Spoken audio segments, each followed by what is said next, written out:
Hi guys, how y'all doing today? This is D Durrell with D Durrell Life Solutions. Today I am going to do sort of a part two to the counseling Hispanic or Latin Americans in this country as a licensed clinician. I'm going to talk more in depth about the type of clients and the experiences that I've had. I have gained notice that in other different places and spaces, and I appreciate those people who are from various sectors throughout YouTube, Black YouTube in particular, that saw this video and they commented on it, whether they agreed or disagreed, that's okay. But the fact that you felt that this video was worthy enough for you to express your thoughts to me is is to me enough for me. The fact that you acknowledge the creation of this particular video. Now, what I would like to talk about is my history of counseling Hispanic Americans as it relates to my career.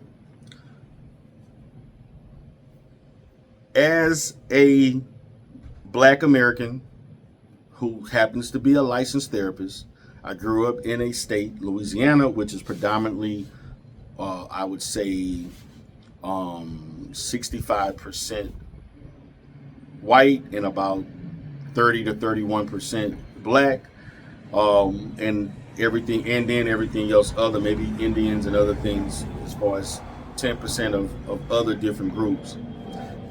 I did not grow up with a strong history of interacting with Hispanic people. That put me in a disadvantage. And fortunately enough, I was able to get the training in understanding multicultural counseling. Also seeing very few, but a few Hispanic Americans that did attend an historically black college like Southern University, shout out to SU, and other historically black colleges, because there is a healthy percentage of Hispanic Americans that do attend black colleges and universities. I gained to get that understanding, and also through life experience, working with people, very few, but I was able to work with Hispanic Americans at certain jobs that I had while I was in college. So early in my career, 95%,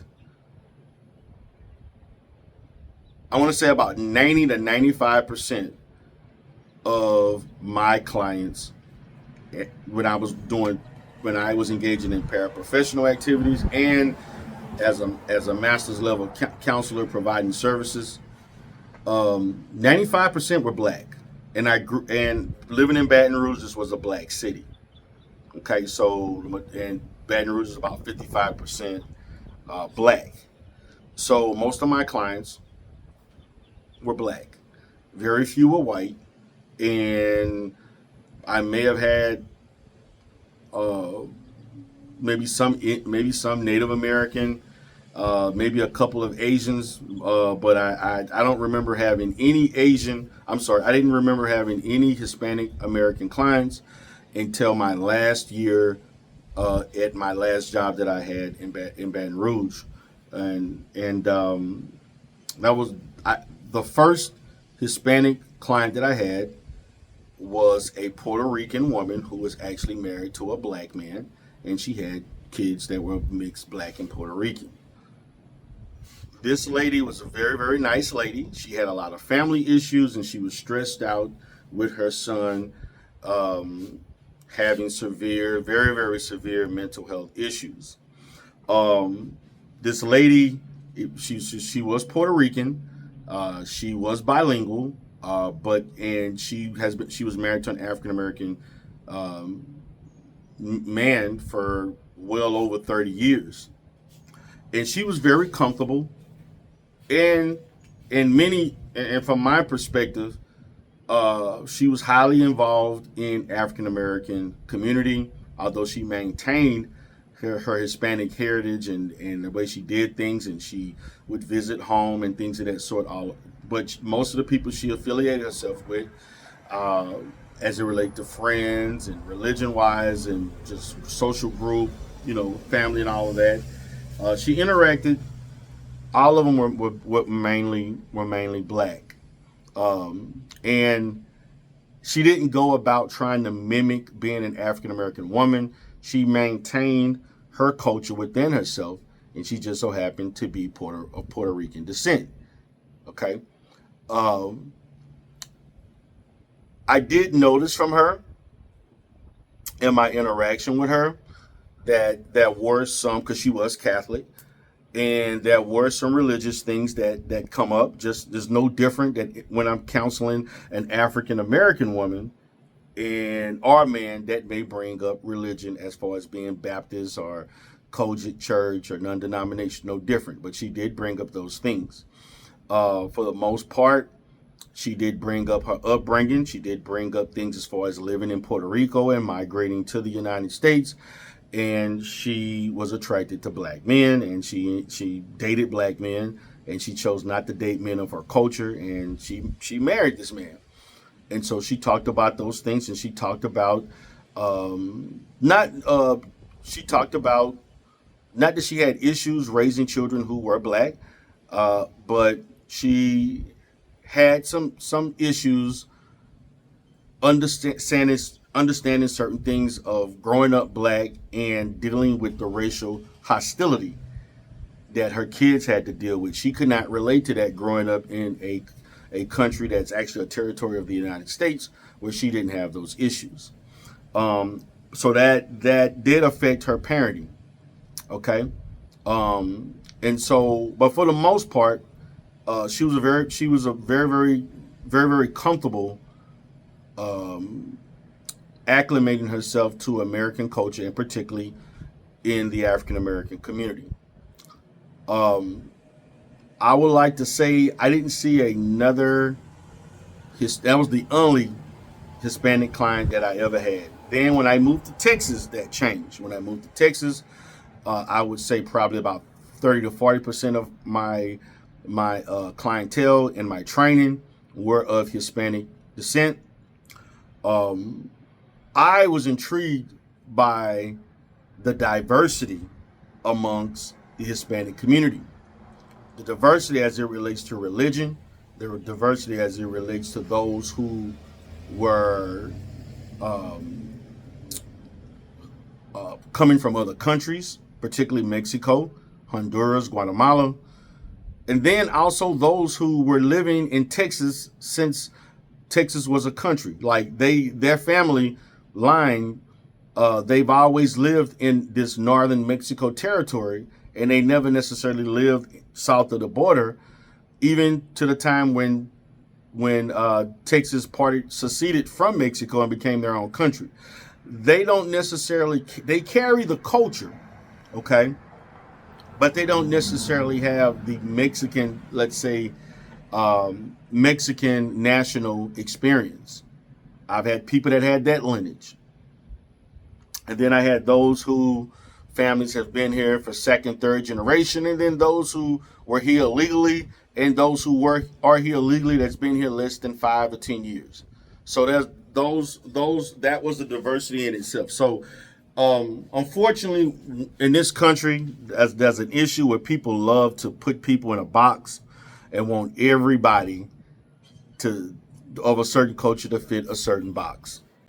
So when I provided these services to these clients, many of these people were severely mentally ill. Um, they were unable to live on their own. They needed assistance from their families. Many of them, I had issues with communication due to me not being bilingual, due to them not being bilingual or very difficult in speaking Spanish. I needed an interpreter, had interpreters, or I referred them to a bilingual therapist or some other professional to provide those services. But language barriers did provide some issues with me providing the best services. Um, a lot of the issues were educational related, financial related stressors. Um, Most of my clients, I'm gonna say not most, uh, I'm gonna say 80% of my clients were here legally. They were either born here or they got there American citizenship at some point in their life. However, there were stressors as it related to family in Mexico that was not doing well, or other countries, and the fact that they knew of many Hispanic individuals that were here illegally. Okay, there's some that were living here illegally, and they did quite well for themselves. They mastered the ability to do all types of odd jobs. They had different type of trades as far as mechanic, carpentry, plumbing, all types of crafty work around the house and things of that sort. And they got paid for cash and they made a great living. Then you had some that didn't. Then you had some that were able to work in corporations or factories and companies, and they were able to work a job for less money in order to take care of their homes, and they lived a decent life. And so many of them would talk about that upbringing, particularly if they had a father or grandmother that went through that. They talked about racism. Okay, they talked about dealing with racism from the majority culture, and some of them actually talked about racism that they got from the African American community. And we had to do some processing through that. And as a therapist, you know, my job is to facilitate and help the client, even if I may not be in agreement with that. But it's not about me agreeing and disagreeing. It's about me meeting the client's needs. So it's good for me as far as working on myself as a professional. And this is an ongoing process, that you don't allow your personal opinions to get into or influence the structure of the therapeutic relationship. Okay? So they talk about these topics. Many of them talked about family issues. Family issues was probably the number one thing that was talked about as it relates to being married, as it relates to their children, and then economic. Family stressors, economic stressors.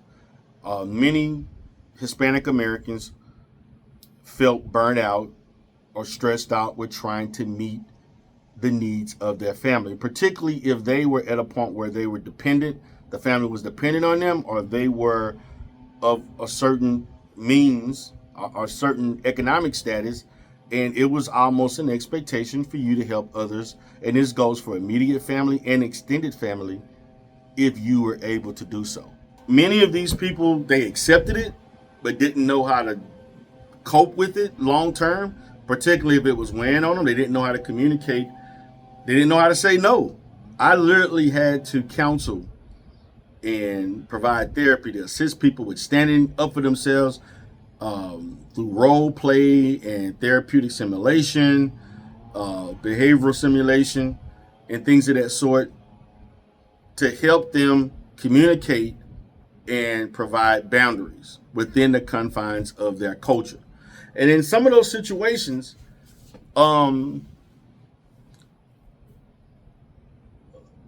they grew to understand that by them improving themselves, their family may not like them, or they may not look at them the same way. They may look down on them. And some were willing to accept that, and then some were looking for a middle ground, and some had difficulty with that. But we had to deal with that. Family issues were at the top. Okay? Family issues were at the top. Racism, economics, those things were the primary things. Okay? Some came in with work-related issues. The work-related issues had some racist aspect to it, or they had some people that were discriminatory, and we had to deal with that as such. Then there are people who, particularly those that were born here, having issues with those that were here illegally, or those who were here for less than 5 years or so.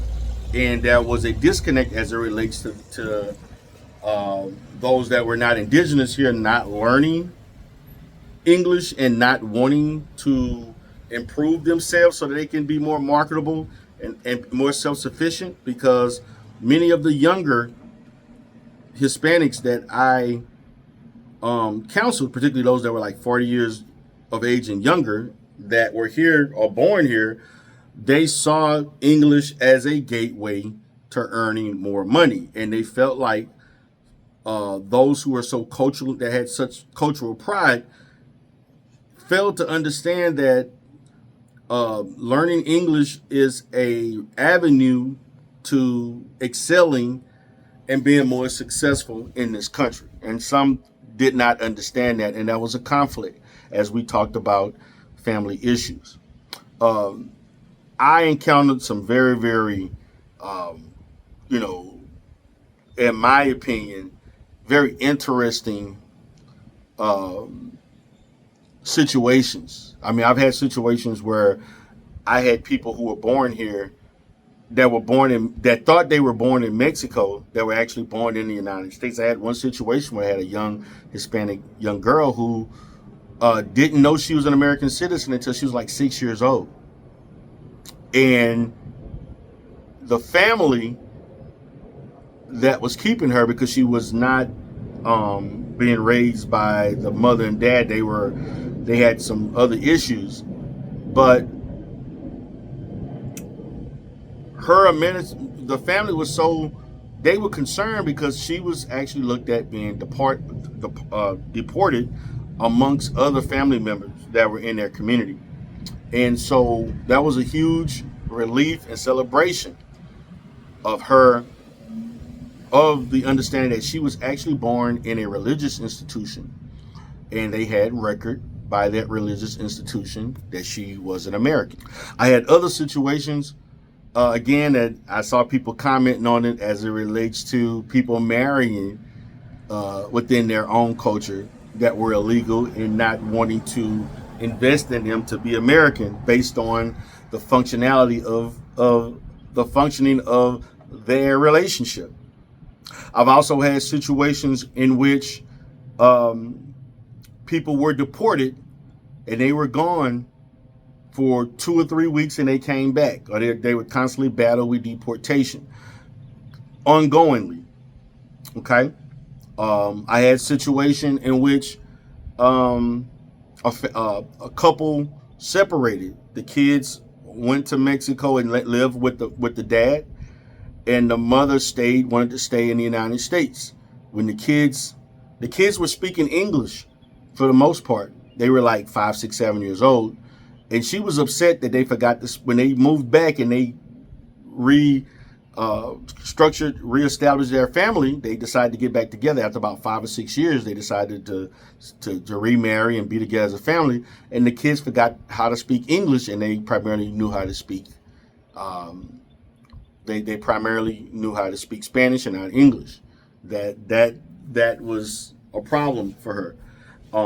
I've had other unique circumstances, tons of unique circumstances that involved, people that, were constantly moving, trying to find work, dealing with an overbearing Hispanic father, a mother that was, and many considered that was overbearing, that the younger generation had a change in how they wanted to carry themselves as Hispanic Americans that maybe not consistent with the way that they grew up. Okay. Matter of fact, guys, believe it or not, I had a Hispanic American female that invited me to a quinceañera. And this was probably around 2009, I think. She had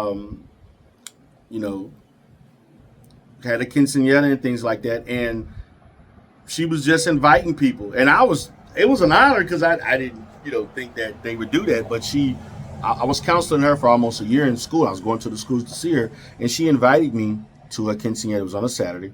And I didn't go, but she showed me the pictures and gave me a little brochure, a little pamphlet, whatever, with her picture and her, things of that sort. And she told me she had a great time. I told her I was unable to make it. I did not go primarily for professional reasons because I think it blurs the line, even though that was just, it probably wouldn't have, but I felt just for my own protection that it was best that I didn't blur the lines with the family and her view of me by attending such a intimate uh, ritual or rites of passage. And so but we did talk about it, and we did talk about how she viewed being in her culture almost like an adult after the quinceanera. And we had some issues prior to that because she did verbalize in therapy that once I make, my age or whatever, I can do what I want. I can be like an adult. And she felt that way. And her family pretty much treated her as an adult, almost like an adult. They really did.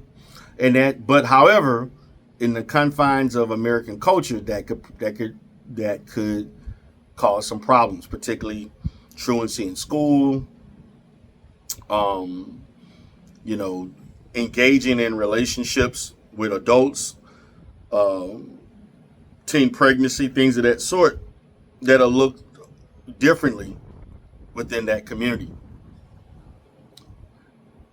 somewhat differently. I'm not going to say all the way, but what I can say is that these are some of the issues um, that transpired in my interaction with my clients.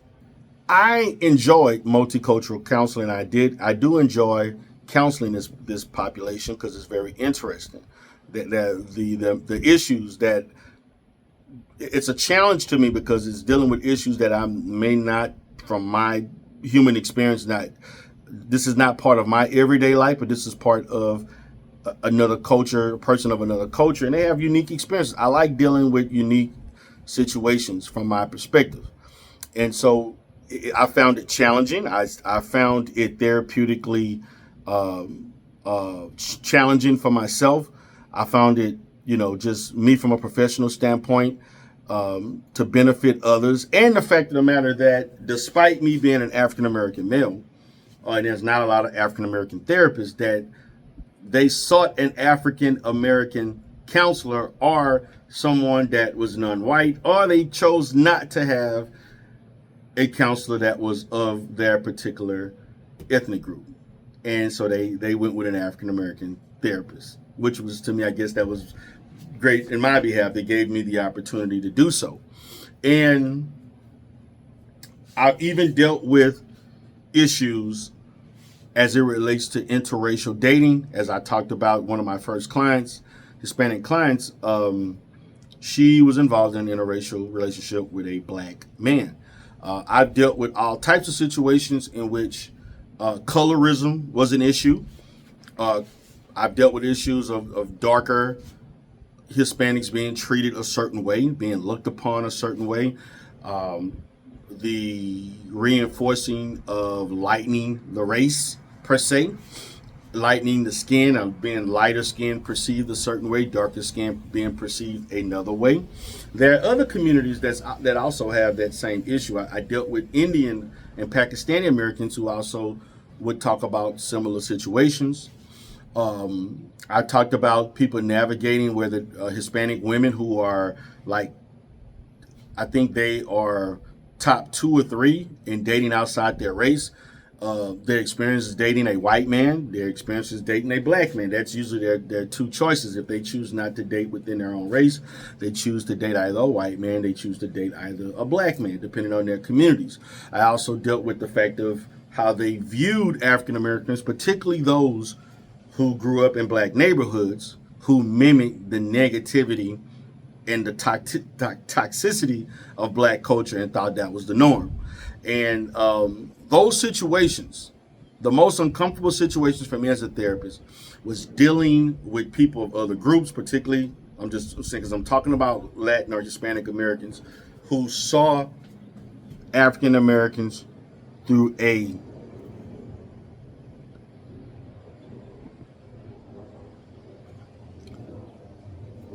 African Americans in a certain way based on their own experience and they were not open to see us in a variety of different ways that is based on the wide range of experiences for African American people in this country. Also dealing with the fact of those that could be somewhat racially insensitive. And I appreciated if I ever said or did something that could have been seen as insensitive. And that was an education to me, because I'm pretty sure I was corrected on some things, and just as you make mistakes. You make mistakes. Okay, and so those things happen. Okay, but that was far and few between. But I'm going to say 95% of my Hispanic clients, I didn't have those issues, but there were those that carried those issues. I've even had those that carried those issues that had black children. And so interracial dating, and from my understanding, I've seen Latin American men and women who dated women and men of the black race or white, which was primarily the two. And now, again, I'm in Texas. So if you were in California, it may be different. You're in Colorado, New Mexico, Arizona, it may be different. So I'm only speaking specifically of my practical knowledge and experience. You could have another therapist that would talk about these things and speak in a different manner. Okay? But those things did come up. And the most challenging aspects of that is that as we're working together therapeutically, we're getting rid of different myths and lack of understanding of another culture that was, kind of programmed to you or just had a misconception. And we were able to unpeel those type of thoughts and look at things more clearly through truth. So guys, I want to thank you so much for being here today, guys. Again, this is Juneteenth that I'm kind of hanging out and enjoying the day.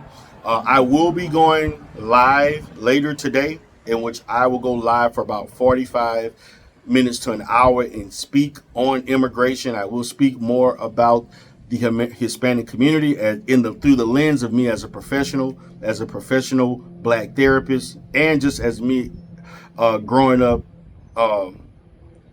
particularly growing to understand it to the best of my ability as an adult and as a professional. So with that being said, guys, I hope you all have a great day. This is D. Durrell with D. Durrell Life Solutions. Have a great day.